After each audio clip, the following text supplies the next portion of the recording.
Yolun gang, I can officially confirm that this is the last further maths A-level video I am going to upload because I have a new teacher who has joined my team. Nick does maths. He is an Oxford mathematician and he's been teaching in schools for over a decade. So if you want that dedicated further maths content, head over to his channel. Link is in the description. Obviously, still join the Lung Gang Reddit page where you can submit questions because he's going to be looking at the page for the questions that you submit. But it's been a good journey. Enjoy the final further maths video that I upload. Nice.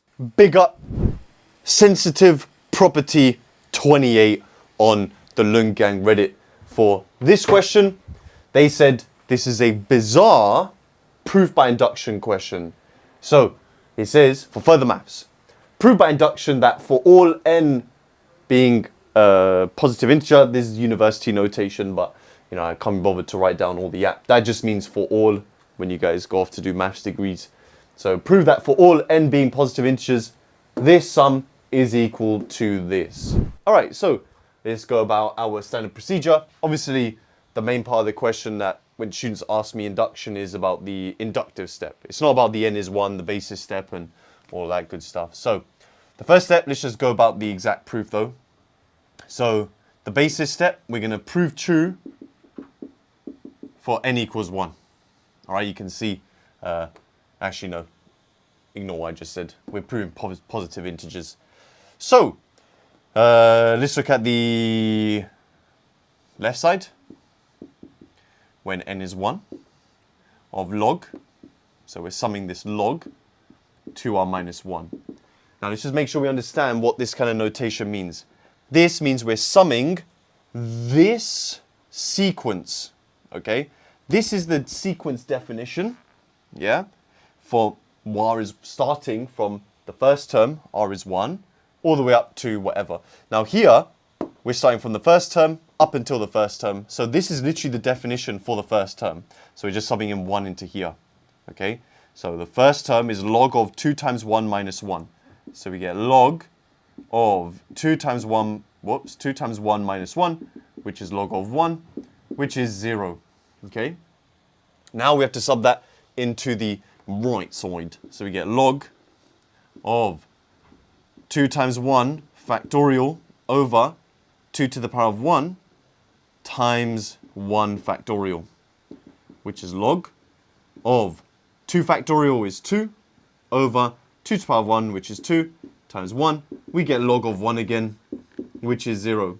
So it's true for n equals 1. Remember, the whole point about induction is it's like a domino effect, right? So you have all of these dominoes, okay? We are proving that this is true for the first domino, yeah? Now, what I need to prove next is if the first domino is true, then that automatically means the next domino has to be true. And then if the second domino is true, automatically this is true, then this is true, this is true, this is true, and it goes on forever. That's the domino effect. That's what induction is. So we now need to prove that if one domino is true, the next one is automatically true. So what I'm going to do this is I'm first going to assume that any given domino in the sequence is true. All right?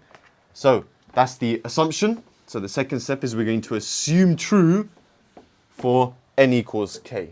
So the second thing, we're going to do is we're going to assume true for n equals k. Okay, now what does that look like? It means literally just sub in wherever you see n, k. So it's true for this. Okay, r is 1 to k. Log of 2r minus 1 is log of 2k factorial over 2 to the power of k, k factorial. All right? Now, if this statement's true, we now need to prove that the next term would be true. Yeah, k plus 1. Okay? So the third thing is the inductive step. We now need to prove true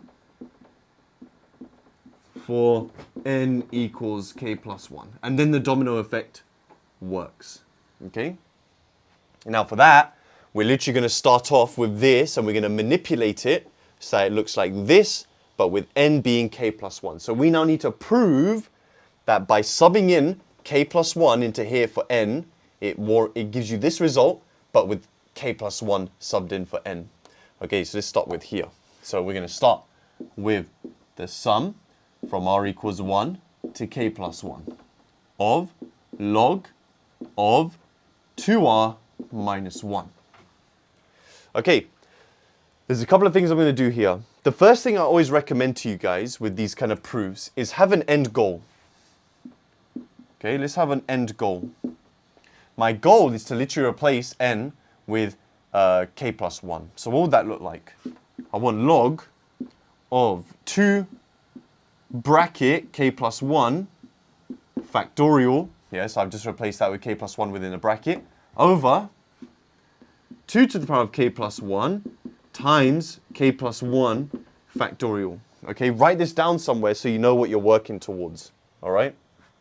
Now, how do we split this up? We're going to have to split it up because we have to somehow use the assumption. We have to use the assumption of k.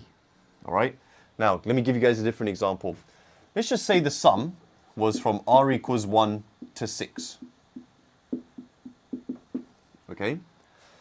You want to prove, or you want to utilize the sum to the term before, which is the fifth term. Okay? So what this is saying is you're multiplying, or you're adding this sequence given the first term, second term, third term, fourth, fifth, sixth. Okay? So we want to do all of this. What we will end up doing is summing the first 5 terms. So we'll sum from r equals 1 to 5. And then we're going to add the 6th term. Okay? So we're going to do the sum of the first 5 terms. And we're going to add the 6th term. But how do you find the 6th term? Well, that's easy. You just sub it into here. Okay? So how does it work here? You rewrite it as the sum from r equals 1 to the kth term, the term before. Yeah? So think of this as your kth term, and this is your k plus 1th.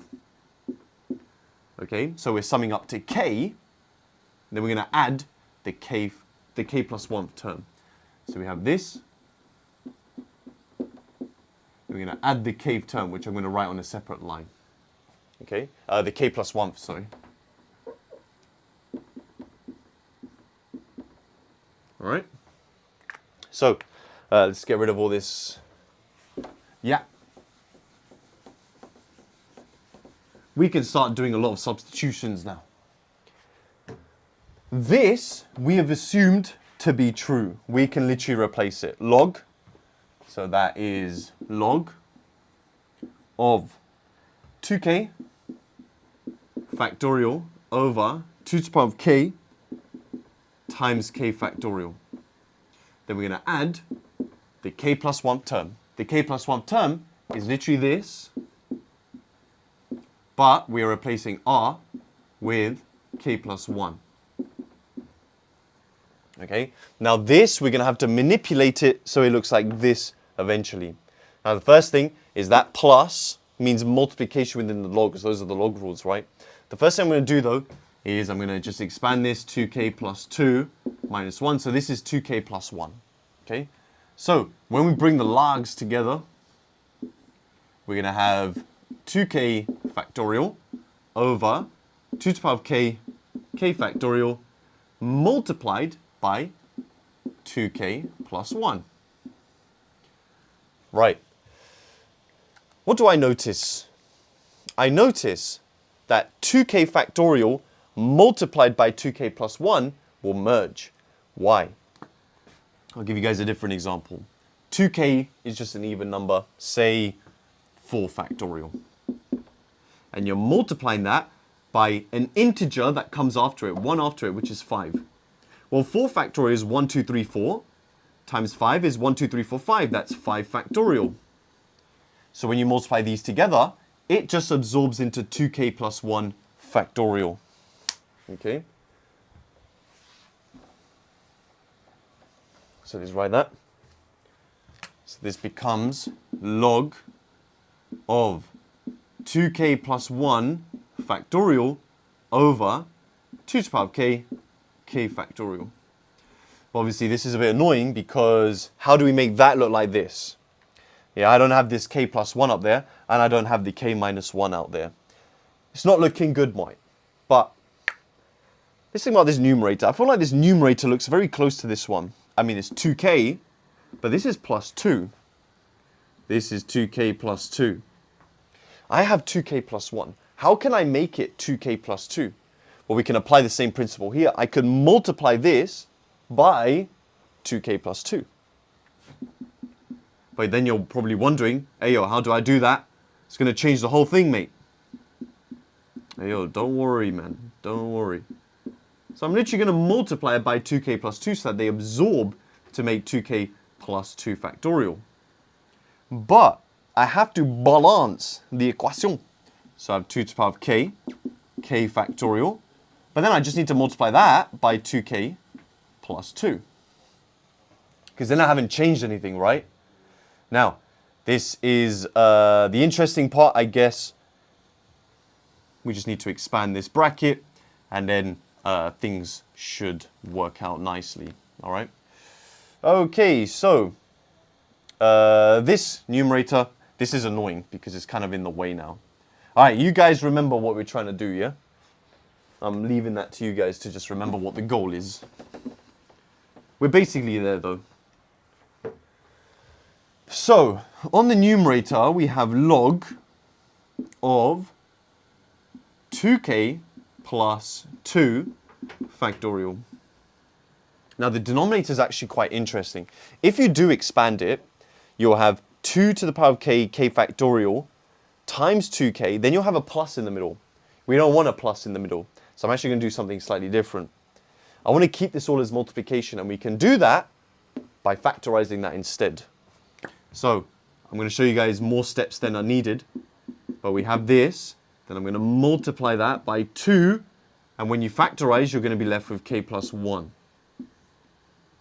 Can you see the answer? These two will combine to make k plus 1. K factorial times the integer that comes after it is k plus 1. Okay? So this is log of, factorize out the 2. 2 lots of k plus 1 factorial, 2k plus 1 double bracket, over these two multiply together to make 2 to the k plus 1. And these two multiply together to give you k plus 1 factorial. And there we go. True for n equals k plus 1. Okay? And that is our proof. Obviously, with further maths, we need to write a conclusion. Okay? Now, I can't lie, guys. With your conclusion, I just make it up every time, but it's really exam board specific. Just read your exam board's mark scheme, see what they say. But I'm basically just going to describe the domino effect. So, we have proved true for n equals 1, and given true for n equals k implies true for n equals k plus 1, then by induction, statement is true for all n being positive integers. And that, guys, is our proof. So, yeah, it's a very interesting proof for sure. 6 marks.